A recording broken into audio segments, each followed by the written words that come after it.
Alien X අපිට මුලින්ම හම්බෙන්නේ බෙන්ටෙන් ඒලියන් ෆෝස් සීරිස් එකේ සීසන් 1 එකේ අවසානයේදී.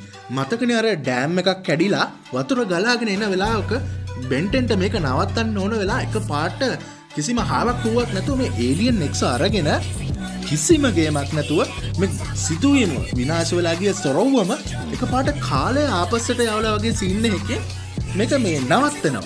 ඉතින් මෙතනදී තමයි බෙන්ටෙන් ෆෑන්ස්ලාට ඒලියන් එක්ස් කියන්නේ මොන වගේ බුවෙක්ද කියලා පුංචිම හරි ඉංගියක් හම්බෙන්නේ.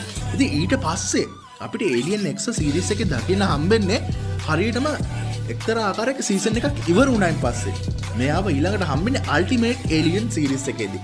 මෙතනදී තමයි අපිට ඒලියන් එක්ස් ඉන්නේ කොහෙද? මෙයා ඉපදෙන්නේ කොහෙද කියලා හරිම අවබෝධයක් ලබා දෙන්නේ.